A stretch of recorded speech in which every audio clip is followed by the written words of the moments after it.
যারা ভালো করে আমাদের লাইফস্টাইল ফলো করতে চান, এই 3 মাস আপনি 1 মাস 2 মাস 3 মাস এই 3 বার এখানে আসবেন। আমরা কোরআন হাদিস মানি না বলে আজকে আমাদের এই পরিণতি। যখনই নিজের কৃষ্টি কালচার বা নিজেদের ইয়া থেকে দূরে চলে যাব, তো তখনই আপনার বডি থ্রেটে পড়ে যায়। আসসালামু আলাইকুম, সবাই কেমন আছেন? আলহামদুলিল্লাহ, আমাদের নতুন বছরে আবার নতুন করে আমরা চিন্তা ভাবনা করি। ইনশাল্লাহ আমরা এই বছর সুস্থতার সঙ্গে কাটাবো, কি বলেন? দেখুন, যারা আমাদেরকে আগে থেকেই ফলো করছেন তারা কিন্তু এই শীতকালেও তারা টাটকা আছে। কারণ হচ্ছে এই যে শীতকালে যাদের অনেক বেশি সর্দি কাশি জ্বর ইত্যাদি যে সমস্যাগুলো হতেই থাকে, এটা থেকে বাঁচার সবচেয়ে বড় উপায় হলো আমার ইমিউন সিস্টেমকে শক্তিশালী করা। এবং ইমিউন সিস্টেমের একটি বড় কম্পোনেন্ট হচ্ছে ভিটামিন ডি। এবং দেখেন, মজার ব্যাপার হলো শীতকালে এই রোদই থাকে না এবং ভিটামিন ডি পাওয়ার যে উপায় সেটাও বন্ধ হয়ে যায়। তার মানে এটা তারা কি বুঝলাম যে আগে থেকে আমাদের সঞ্চয় করে রাখা দরকার। তো এই জন্যে আমরা মনে রাখবেন যে কবরে গেলে আমল করা যায় না, কিন্তু কবরের জন্য সঞ্চয় যেটা সেটা আগে থেকেই আমাদের সংগ্রহ করতে হয় যখন আমরা জীবিত থাকি। তো ঠিক অসুস্থতার পূর্বে আমরা যদি নিজেদেরকে সুস্থ রাখার চেষ্টা করি, সেটা হলো সবচেয়ে বুদ্ধিমানের কাজ। এইটাই মেডিকেল ভাষায় বলে প্রিভেনশন ইজ বেটার দেন কিউর, বা প্রিভেনশন ইজ দ্য কিউর। অর্থাৎ আমার রোগই নাই, তাহলে এখান থেকে ভালো হওয়ারও কোনো কিছু নাই। আমার যদি রোগ না হয়, তো আমরা ডায়াবেটিসকে ভ্রূণ অবস্থায় মেরে ফেলতে পারি, বা ডায়াবেটিস হওয়ার আগে ডায়াবেটিসের কবর রচনা করা যেতে পারে। এটা কি করে সম্ভব? যেইভাবে ডায়াবেটিস তৈরি হয় আমি যদি সেইভাবে না চলি, তাহলে আর ডায়াবেটিস হওয়ার কোনো কারণ নেই। আর ডায়াবেটিস হওয়ার ফলে এই যে ডায়াবেটিসের কারণে যে চোখ নষ্ট হয় সেটাও হওয়ার কোনো কারণ নেই। ডায়াবেটিসের ফলে যে লিভার নষ্ট হয়, কিডনি নষ্ট হয়, হার্ট বিকল হয়, ব্রেনে সমস্যা হয়, হজমের সমস্যা হয়, নার্ভের সমস্যা হয়, জয়েন্টের সমস্যা হয়, আঙ্গুল কাটতে হয়, পা কাটতে হয়, ডায়াবেটিক ফুট। ওদিনও আমার এক খুব নিকট আত্মীয়, এই যে গ্রামে গেলাম, ওর এই পা কেটে ফেলার মতো অবস্থা হয়েছে ডায়াবেটিসের কারণে। অথচ আমাদের আত্মীয়, কিন্তু দুঃখজনক হলো প্রদীপের নিচে সবসময় অন্ধকার থাকে। মানে নিজের আত্মীয়রাই নিজেদের কথাও শোনে না, মানে না। এবং তারা বেশিরভাগ মানুষ এখন চিকিৎসা বিশ্বাস করে হলো যে আমি ট্যাবলেট খাবো, মানে চিকিৎসাটা আর একজনের হাতে। বিলিভ মি, আমাকে অনেকেই ওদিন একজন মেজর জেনারেল ফোন করে ওর মেয়ের ব্যাপারে, স্যার আপনি আমাকে হেল্প করুন। মানে ওনার ভাব যে বা বুঝ যেটা, যে আমি হয়তো তাকে সাহায্য করতে পারবো। Do understand? যে তার মেয়ের ওজন 95 কেজি, আমি বোধহয় তাকে হেল্প করতে পারবো। It's not possible. হেল্প আমি করতে পারবো না, হেল্প নিজেকেই করতে হবে। কেননা 95 কেজি ওজন যে বানাইছে তাকেই সেটা কমাতে হবে। এখন সে যদি নিয়ম না মানে, আমার তো আর কিছু করার নেই। আমরা তো বলেই দিচ্ছি নিয়মগুলো কী কী। তা আমরা চিকিৎসা মনে করতেছি ডাক্তারের হাতে, আর চিকিৎসা মনে করছি ওষুধ দিয়ে। তো যখন চিকিৎসা ডাক্তারের হাতে এবং ওষুধ দিয়ে হবে, তখন রুগীদের আর তেমন কোনো কাজ থাকে না ওষুধ খাওয়া আর ডাক্তার দেখানো ছাড়া। তো এই জন্যে রুগীরা সুস্থ হয় না, রুগীই থাকে। প্রজারা সবসময় প্রজা, রাজারা সবসময় রাজা থাকে। ডাক্তাররা সবসময় রাজা, আর রুগীরা সবসময় প্রজাই থাকে। তো কারণ হচ্ছে ডাক্তারদের হাতে চিকিৎসা, রুগীদের হাতে কিছু নেই। কিন্তু আমরা আজকে আপনাদেরকে সুসংবাদ দিতে চাই এই নতুন বছরে, যে আপনাদের হাতেই সব কিছু আসলে আছে। দুঃখজনকভাবে আপনারা জানেন রাজা কি করে বানাইছিল? প্রথমে রাজা কারা বানাইছিল জানেন? আপনারাই, এই প্রজারাই রাজা বানাইছে। এবং সেই রাজাই তাকে মনে করেন সব কিছু করে, শাসন শোষণ যাই হোক, নাকি বোঝেন নাই কথা? তা রোগ আপনারাই বানাইছেন, বানায় রুগী হয়েছেন। এখন সেই সুযোগে আর এক দল আপনাকে শোষণ করছে এবং রোগ পোষার বুদ্ধি আরও পরামর্শ দিচ্ছে।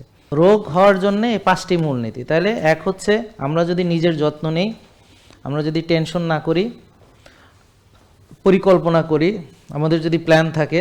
এখন তো জানেন আমাদের প্ল্যান থাকা দরকার। হ্যাঁ, we should have a plan. হ্যাঁ, তাহলে আমাদের এখন প্ল্যান লাগবে, বুঝতে পারছেন? প্ল্যানিং করতে হবে। ওকে, তারপর হচ্ছে আমাদের এটা বাস্তবায়ন করতে হবে, মনে থাকবে?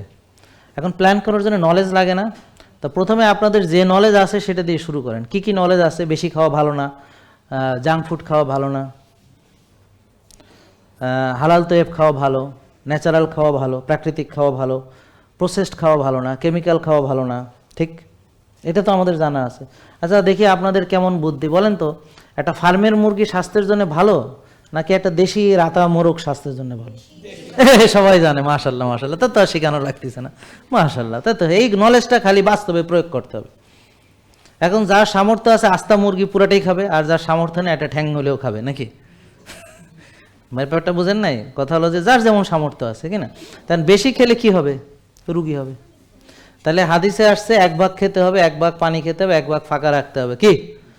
এবং 1 ভাগ এই তো একটু বরবর খাইলে বলেনি, বলছে যে ক্ষুধা লাগলে খাও, ক্ষুধা থাকতে থাকতে খাওয়া শেষ করো। ক্ষুধা লাগলে খাও, ক্ষুধা থাকতে থাকতে খাওয়া শেষ করো, মনে আছে নাকি? তাহলে এই নলেজগুলো অলরেডি আছে আমাদের। তারপর রোজা রাখো, তাহলে এগুলো তো নলেজ আমরা জানি। এখন এইগুলো যা জানি আগে সেটা প্রয়োগ করবো। রোদ ভালো, এখন অনেকেই কোভিড উপলক্ষে বা কোভিড আসাতে আমরা জানছি ভিটামিন ডি এর গুরুত্ব। যদিও আমি কোভিডের আগে থেকে দেখবেন আমার 19 সালের ভিডিও আছে ভিটামিন ডি নিয়ে। ভিটামিন ডি নিয়ে সবার আগে আমি কথা বলেছি, মানে সোশ্যাল মিডিয়াতে, মানে আমার জানা মতে, মানে বাংলাদেশের প্রেক্ষাপটে ব্যাপক আকারে আর কি। হ্যাঁ, আমি সবচেয়ে বেশি আমার মতে শুরু করেছি, এবং রোদে গিয়ে আমার বহুত আগের ভিডিও আছে, এখন তো অনেকেই বলতেছে। এখন অনেক ভাইরাল ভিডিও আমি দেখি যেখানে ভিটামিন ডি এর আলোচনা হয়, আমি এতে অনেক খুশি। কিন্তু আমার কথা বুঝতে পারছেন? এখন অনেকেই এটা নিয়ে কথা বলছে। আমার কথা হলো ভালো কথা, সবাই মিলে বললে আমি মেলা খুশি। তো আমাদেরই একদল ভক্ত আছে, তাদের একটা আচরণ আছে যেটা আমার পছন্দ হয় না, একটু বলে দিই। সবসময় তো ওদের সুনাম করি, যারা ভক্তদের সুনাম করতে হয়, নাহলে তো ভক্তরা আবার মনে কষ্ট পাবে, তাই না? তো ভক্তদের দুর্নাম করি একটু। সেটা হলো, তারা যখনই আমি একটা কথা বলি, এই কথা অন্য কারোর মুখে শুনলে কয় জাহাঙ্গীর স্যার তো আগেই কইছে, এটা বলে। কেন ভাই? আপনি তাকে উৎসাহ দেন যে হ্যাঁ, আপনার এই কথাগুলো আপনারা সবাই বলেন, আমরা খুশি হই, আমাদের উপকারে লাগে, সত্য সবাই মিলে ছড়াতে হবে। যেমন সবাই মিলে প্রচার করছে ডায়াবেটিস ভালো হয় না, এখন সব ডাক্তার এসে যদি বলে ভালো হয় ভালো হয় ভালো হয়, তাহলে খুশির ব্যাপার। তো একজন বলতেছে ভালো হয়, কয় যে ওই জাহাঙ্গীর স্যার তো আগেই কইছে, মানে হ্যাঁ আমারে বড় করতে চায়। তো দরকার নেই তো আপনাকে, মানে ভক্তরা আর কি কি করতে চায়, একটু বড় বানাইতে চায়। তো বড় এখানে তো হইল না। আমাদের যেই এই ধরনের কথা বলে, স্বাস্থ্যের কথা বলে, সুস্বাস্থ্যের কথা বলে, এবং তার ইনফরমেশন যদি সঠিক হয়, আমরা তাকেই কি করবো? অ্যাপ্রিসিয়েট করতে হবে, যেন এই কথাগুলো বেশি বেশি মানুষ বলে, নাকি? বুঝেন নাই কথা? বুঝছেন আপনারা? আপনারা এখন বোঝা লাগবে না, ভক্ত হওয়ার পরে বুঝলে হবে। হ্যাঁ, এখন যারা হইছে তাদের কথা বলতেছি আর কি। এখন ভক্ত কেমনে হইছে? হলো সে আগে বিশ্বাস করতো ডায়াবেটিস কোনোদিন ভালো হয় না, এই বিশ্বাস নিয়ে সে 15 বছর ডাক্তার দেখাইয়া 12-14টা ওষুধ হয়েছে। এখন সে হঠাৎ আমার ভিডিও দেখছে, কয় ভালো হয়। প্রথমেই ভাবছে এই আরেক সিটিং, বুঝেন নাই? তো সে ভাবছে আরেক সিটিং, তো কয় দেখি সিটিং কি কয়। হ্যাঁ, তো সে দেখতে দেখতে দেখছে যে, তারপর আস্তে আস্তে একটু একটু করে যে দেখি একটু আসলে তো হয় কি না। হ্যাঁ, আর ফ্রিগুলো করে দেখি। তো সে রোজা রাখে, একটু ভাত টাত কমায় খায়, কদিন পরে ভাত ছেড়ে দিছে, রুটি ছেড়ে দিছে, একটু ব্যায়াম ট্যাম করে দেয়, ডায়াবেটিস তো আসলে ভালো হয়ে গেছে, 12-14টা ওষুধ ভালো হয়ে গেছে, মানে ওষুধ লাগে না এখন, বিনা ওষুধে তার এখন ভালো। তো এইবার সে আর একটু ভালো করে মানতে এই 2-3 বছর পরে দেখে যে এইটাই তো আসলে সত্য কথা। তখন সে এখন নামাজ পড়তে পারে, সেজদা দিতে পারে, এখন সে উপকার পাইছে, এখন সে আমার ভক্ত হয়েছে। ব্যাপারটা বোঝেন নাই নাকি? তা আপনারা তো কেবল আজকে আসছেন, আজকে তো আর ভক্ত হওয়া যাবে না, এটা হলো অন্ধভক্ত। হ্যাঁ, যে চেনে না, শোনে না, জানে না কিচ্ছু, ভক্ত হয়েছে, মানে বেকুব ভক্ত, এখন মানে অযথা ভক্ত। হ্যাঁ, তা এখন বেশিরভাগ হলো অযথা ভক্ত। মানে আমার কথা বলছি না, ধরেন আজকে সাকিব খানের বা সাকিবুল হাসানের ভক্ত যারা, তো এখন তারা ক্রিকেট প্রেমী, ক্রিকেট ভালোবাসে, তো ক্রিকেট ভালো খেলে সে, এই জন্য তারা ভক্ত। কিন্তু ব্যক্তিগত জীবনে সাকিবকে দিয়ে তার কিন্তু যে সে নামাজ পড়তে পারে, রোজা রাখতে পারে, মানে তার পার্সোনাল কোনো উপকার হয়েছে? হয়নি। তাহলে ওর যেমন ভক্ত হইতে সময় লাগবে না, আবার ওরে বিদেশ পাঠাইতে সময় লাগবে না, ওরে কুশপত্তি লিখে যায়, একদিন 0 বানাইছে, তার সেঞ্চুরি করার কথা ছিল। হ্যাঁ, বুঝেন নাই? তো ওদিনই দেখা যায় সাকিব রে পায়ের তলে পিষতেছে তার ভক্তরা, নাকি? ব্যাপারটা বুঝেন নাই? তা আবার ধরেন নায়ক সাকিব, সে মনে করেন ভালো ভালো সিনেমা বানাচ্ছে, একটা সিনেমা ভালো হয়নি, এই সিনেমা দেখে সবাই তারে গাইলেচ্ছে, তার ভক্তকে শ্রাদ্ধ করতে তার বেশিক্ষণ লাগবে না, ভক্ত শ্রাদ্ধ বানায় দিবে। ব্যাপারটা বুঝতে পারছেন নাকি? তো এই হলো অন্ধভক্ত, আজাইরা ভক্ত, এই ভক্তরাই আরে মারবে। কিন্তু আমাদের যারা ভক্ত, এরা কোনোদিনই জীবন গেলেও আমাদের ক্ষতি করবে না, বরং বলবে যে জীবন দিয়ে হলে আমাদের রক্ষা করার চেষ্টা করবে। কারণ কি? সে এখন নামাজ পড়তে পারে, তার 12-14টা ওষুধ লাগে না, সে সুস্থ হয়েছে, সে সত্য ফিরে পাইছে, সত্য পথকে সে আবার অনুধাবন করতে পারছে। তাহলে এইটা সে অনন্তকাল মনে রাখবে। ব্যাপারটা বুঝছেন ঘটনা? তাহলে আমরা ওই আলতু ফালতু ভক্ত আমাদের মানে দরকার নেই। তো যাই হোক, আমরা যদিও এই নতুন বছর টছর অতটা বিশ্বাস করি না, তবুও নতুন বছরে আমাদের একটা প্রতিজ্ঞা, যেটা আমরা সবসময় করি, এবং প্রতি বছর শেষে আবার সেটা ভঙ্গ করি, আবার নতুন করে শুরু করি, এটা চলতেই থাকে। হ্যাঁ, নতুন বছরে নতুন করে শুরু করব, তা 2-3 মাস পরে সব ঝামেলা শেষ, তারপর আবার পুরান বছর শেষ হয়ে যায়, কিছুই করতে পারে না, আবার নতুন বছর, এইভাবে মরে যাবে। এই যে কোষের যে ওভারলোড, আমরা বুঝলাম কিভাবে হয়।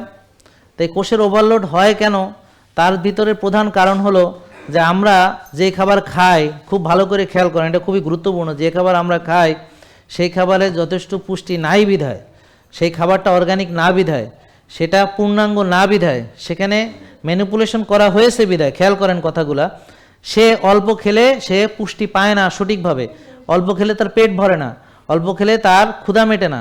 এই জন্যে সে কি করে, একটু একটু করে খায় বা বারবার খায়, বা অল্প খেয়ে আবার ক্ষুধা লাগে আবার খায়। তো এইভাবে সে পুষ্টি সংগ্রহ করতে গিয়ে মোটা হয়ে যায়, আর কম খেলে দুর্বল ফিল করবে। আর যেহেতু সে কায়িক শ্রম বা ব্যায়াম করে না, শুধু খায়, এই জন্যে সে মোটা হয় বা কোষে ওভারলোড হয়। আর কোষে ওভারলোড হলে রক্তের চিনি কোষে ঢুকতে পারে না, এটা হলো ডায়াবেটিসের মূল কারণ। তাহলে আমাদের যাদের ডায়াবেটিস ভালো হয়েছে, ওজন কমিয়েছে বা অন্যান্য সমস্যা থেকে ভালো হয়েছে, তারা নিয়ম মেনে হয়েছে, কোনো ওষুধ দিয়ে এটা ভালো হওয়ার কোনো সুযোগ নাই। কোনো ওষুধ নাই যেটা কোষ খালি করে দিবে, কোনো ওষুধ নাই যেটা কোষ খালি করে দিবে, বুঝতে পারছেন? তাহলে ভালো হবে হচ্ছে যদি নিয়ম মানে। নিয়মগুলো হলো, খাবারগুলো তো আমরা বলে দিলাম যে আপনাদের সব রেজাল্টের উপরে নির্ভর করে, যেমন ধরেন আপনার কোষে ওভারলোড আছে কিনা, তো খাবার যে আমি দিব, আপনার কোষের ওভারলোড মাপবো কিভাবে, হোমা আইআর দিয়ে। কিভাবে মাপবো? তাহলে ইনসুলিন রেজিস্ট্যান্স, হোমা আইআর। তাহলে ইনসুলিন যদি বেশি থাকে বা ইনসুলিন রেজিস্ট্যান্স যদি বেশি থাকে, বা হোমা আইআর ধরেন 1 থাকলে ভালো, আর ইনসুলিন 4-5 থাকলে ভালো। হোমা আইআর কত থাকলে ভালো? 1। ইনসুলিন কত থাকলে ভালো? এখন ধরেন আপনার হোমা আইআর বেশি, তাহলে সেটা কমাতে হবে না? আপনার সুগার বেশি, সেটা কমাতে হবে না? আপনার ইনসুলিন বেশি, সেটা কমাতে হবে না? তাহলে আপনাদের জানতে হবে না যে আপনার ইনসুলিন কত। তাইলে আপনার ইনসুলিন কত থাকলে ভালো বলেন? 4-5।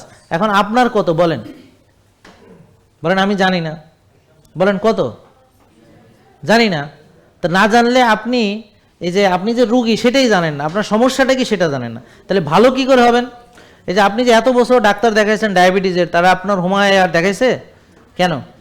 আর আমাদের রুগীরা যে ভালো হয়েছে, যারা বললো, সাক্ষী দিল এখানে দাঁড়াইয়া সবার সামনে, তারা হোমা আয়ার মেপেছে, জেনেছে, তার হোমায়ের কত সেটাও জেনেছে, কত থাকলে ভালো সেটা জেনেছে, এবং কি করলে হোমায়ের কমানো যাবে সেটা মেনে এখন কমাইছে। বুঝছেন যারা নতুন এসেছেন, নাকি বুঝেন নেই? বুঝেন নাই কথা? আমার লেকচার এখনো শেষ হয়ে যায়নি। হ্যাঁ, বুঝতে পারছেন? তাহলে হোমায়ার বাড়ে কিভাবে? কোষে ওভারলোড হইলে বাড়ে। তো কোষে ওভারলোড হয় কিভাবে? কি শিখছেন? বেশি খেলে। তাহলে কম খেলে কি হবে? কমবে। তাহলে বারবার খেলে কি হয়? বাড়ে। রাত জাগলে কি হয়? ব্যায়াম না করলে কি হয়? তাহলে ব্যায়াম করলে কি হবে? রাতে ঘুমাইলে কি হবে? মানসিক প্রশান্তি চর্চা করলে কি হবে? রোজা রাখলে কি হবে? কি বোঝেন নাই বলেন এবার? বুঝছেন এবার? হ্যাঁ, এই তো, গুড, থ্যাংক ইউ। এই বুঝতে পারছেন? তার মানে কি? তার মানে হলো আমরা এতক্ষণ আলোচনা করলাম রুগী হয়েছে কেমনে, কি? তাহলে এর ভিতরে তো রুগী থাকবো না কিভাবে সেটা আছে। তাহলে হোমায়ার বাড়ছে কেমনে বুঝছেন? কিভাবে? বেশি খেয়ে, বারবার খেয়ে, প্রসেসড আল্ট্রা প্রসেসড ফুড খেয়ে। এর বিপরীত কি? হালাল তৈব খাবো, 1 ভাগ খাবো, ক্ষুধা লাগলে খাবো, ক্ষুধা থাকতে থাকতে খাওয়া শেষ করবো। আর যারা আজকে রুগী এসেছেন তাদেরকে তো আমরা সাইন্টিফিক্যালি আপনার কি খেতে হবে বলে দিব। আমি তো বললাম বলে দিব নাকি? বাবা বলছি বলে দিব 1 মাসের কি খাবেন, এই যে এখানে বলে দেওয়া হবে, বলা হয়েছে নাকি? বুঝছেন কিনা? এটা কিসের আলোকে বলা হবে? আপনার ভিটামিন ডি লেভেল, আপনার ইনসুলিন লেভেল, আপনার সুগার লেভেল, আপনার হোমায়ের লেভেল, আপনার টিজিএইচডিএল রেশিও, আপনার সিআরপি ইত্যাদি, সিপেপটাইড, মানে আপনার রিপোর্টের আলোকে আপনার ওজন কত, আপনি কি কি ওষুধ খান, কতদিন ধরে রুগী, কোন কোন ডাক্তার দেখান, আপনি কি মাজা ব্যথার চিকিৎসা চান, নাকি আপনি গিরা ব্যথার চিকিৎসা চান, নাকি ওজন কমাইতে চান, নাকি ওজন বাড়াইতে চান, কথা বুঝতে পারছেন? তো সেইটার আলোকে আপনার খাবার দাবার হবে সেরকম। একটা ছেলে আসছে ওজন বাড়াইতে চায়, তো ওর খাবার তো হবে ভিন্ন। আরেকজন আসছে, এই মেয়েটা ওজন কমাইতে চায়, ওর খাবার হবে ভিন্ন। ব্যাপারটা বুঝেন না? একজন আসছে তার ইনসুলিন নর্মাল, সুগার নর্মাল, তার খাবার হবে ভিন্ন রকম। আর একজন আসছে তার সুগার বেশি, ইনসুলিন বেশি, তার খাবার ভিন্ন রকম। একজন আসছে ইনসুলিন সুগার দুটোই বেশি, আর একজন আসছে ইনসুলিন বেশি সুগার কম, তার খাবার হবে আলাদা। নাকি বোঝেন নাই? তাহলে একটা লোক কি খাবে, প্রথম হলো সে কি করে, সে কি করে, তার কি কি সমস্যা আছে, সে কয়টা ওষুধ খায়, কি ধরনের খায়, সে কি চায়, কি হইতে চায়, তো এগুলোর উপরে নির্ভর করে তার খাদ্য। এখন আমরা আপনাদেরকে হেল্প করছি, অর্থাৎ আমরাই আপনার রিপোর্ট দেখে আমরা ডাক্তার পুষ্টিবিদ মিলে আপনাকে একটা প্ল্যান দিচ্ছি, কিন্তু 3 মাসের ভিতরে নিজের প্ল্যান নিজে করা শিখতে হবে। এটাই হলো দ্য পেশেন্ট এম্পাওয়ারমেন্ট, মানে আমি আমার মতো চলবো, আমি জানবো মানবো। আমি এই জন্য প্রথমে কি বলছি আপনাকে, প্রথমে আপনি যা জানেন সেটা দিয়ে শুরু করেন, যে ব্যায়াম করতে হবে, আর্লি ঘুমাতে হবে, ভোরে উঠতে হবে, রোদ্রে যেতে হবে, ঘাসে হাঁটতে হবে, পরিমিত খেতে হবে, রোজা রাখতে হবে, এটা তো আমরা জানি। তাহলে শুরু করার জন্য আপনি যা জানেন সেটা মানেন না, তাহলে সেটা আগে মানা শুরু করতে হবে। যে প্রথমে আমরা যেটা জানি সত্যি ভালো, মানে আগেও ভালো জানতেন, আমরাও বললাম ভালো, বুঝেন না কথা?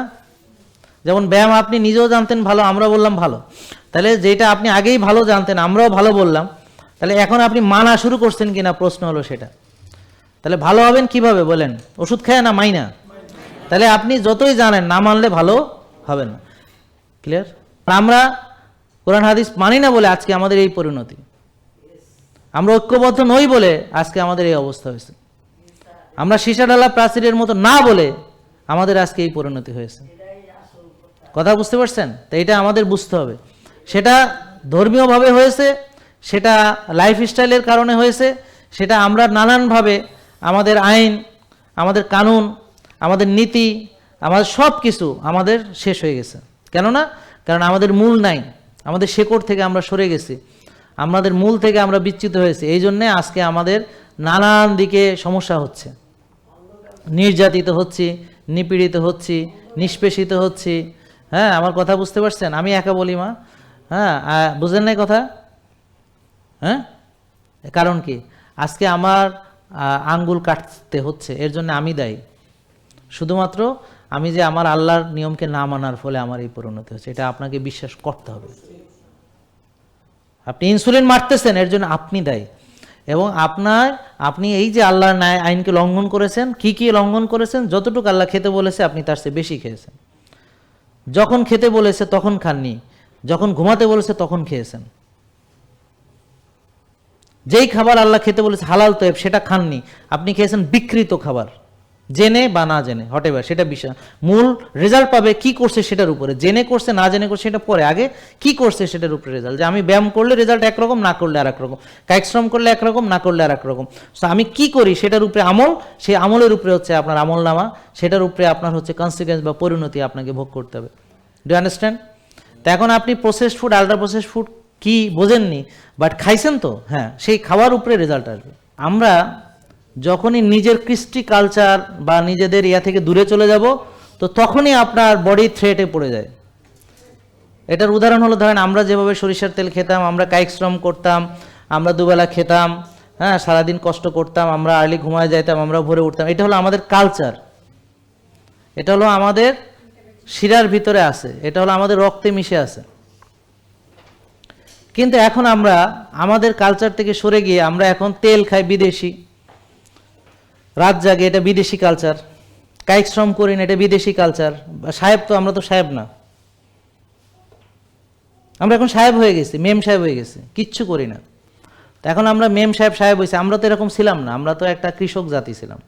আমাদের তো মহিলা পুরুষ সবাই নির্বিশেষে জান, ওই যে এখন ধান উঠে গেছে কিন্তু আরও আগে, এখন ধানের কাজ মোটামুটি শেষ, বুঝতে পারছেন?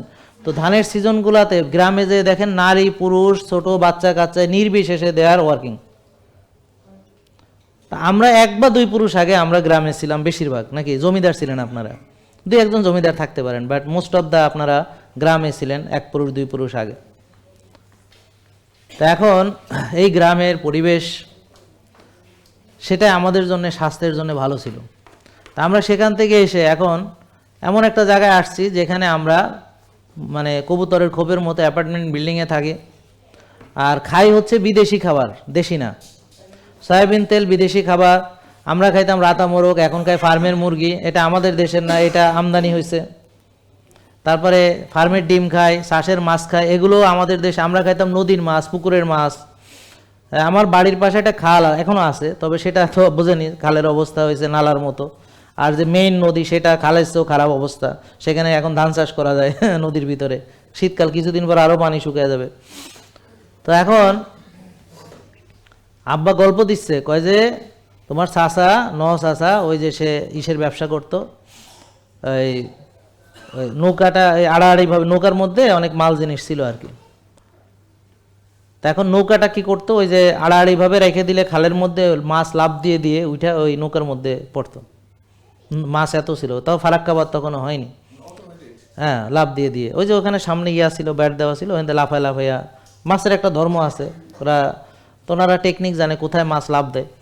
তো নৌকা রেখে দিলেই হয়তো নৌকার মধ্যে মাছ ভরতো, ওই পুকুরের মধ্যে নিয়ে রাখতো এখানে। তাহলে এরকম ছিল অবস্থা। এই ফারাক্কার আগের কথা বলতেছে, যে এটা ফারাক্কাবাদেরও আগের কথা, তখন এত মাছ ছিল ন্যাচারালি। তা এখন সেই নদী, এখন নদী গেছে খাল হইয়া, খাল হয়ে গেছে নালা, নালা হয়ে গেছে ডোবা। ব্যাপারটা বুঝছেন? তো আমাদের এখন বর্তমানে প্রাকৃতিক যে সম্পদগুলো আস্তে আস্তে শেষ হয়ে যাচ্ছে। আমরা এখন ওই যে chemical fertiliser, chemical pesticide, hybrid নির্ভরশীল হয়ে পড়ছি।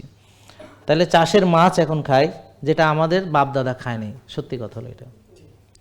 আমরা সরিষার তেল খাই, আগে গ্রামে সবাই সরিষার তেল খাই, তাই না? এখন আমরা খাই সয়াবিন তেল। বাপদাদারা সবসময় সরিষা, 100 টাকা সরিষা এক সপ্তাহ যাইত। আমরা এখানে যারা আছি সেরা যেন আজকে যা শিখেছি এটা যেন সমাজের ভিতরে ছড়াইতে থাকি, পরিবারের ভিতরে ছড়াইতে থাকি, সবাইকে যেন এই সত্যের দাওয়াত দিতে থাকি, এবং ওষুধ থেকে মুক্তির উপায় আমরা যেন সবাইকে বলি, এবং আমরা নিজেরা পরিবর্তন আমাদের করার পরে, মানে আমরা নিজেরা পরিবর্তিত হয়ে এই পুরো সবাইকে, সমাজকে সুস্থতার পথে নিয়ে আসা আমাদের যে নৈতিক দায়িত্ব, এটা যেন বোঝার আল্লাহ ক্ষমতা দেন, এবং আমরা যেন এটাকে আমাদের সেই ইসলামের একটা অংশ মনে করে, এটা ইবাদতের একটা অংশ মনে করে এটাকে যেন আমরা সবাই ছড়াই, এবং সমাজের পরিবর্তনে আমরা আমাদের যে ভূমিকা পালনের মাধ্যমে দুনিয়া এবং আখেরাতে কল্যাণ এবং জান্নাতুল ফেরদৌস হাসিল করা এবং আল্লাহর আরশের সবচেয়ে নিকটবর্তী থাকা, এটাই যেন আমাদের জীবনের একমাত্র লক্ষ্য হয়। ইনশাল্লাহ সবাইকে আল্লাহ যেন কবুল করে। আসসালামু আলাইকুম রাহমাতুল্লাহ। জেকে লাইফস্টাইল, ওষুধ মুক্ত সুস্থ জীবন।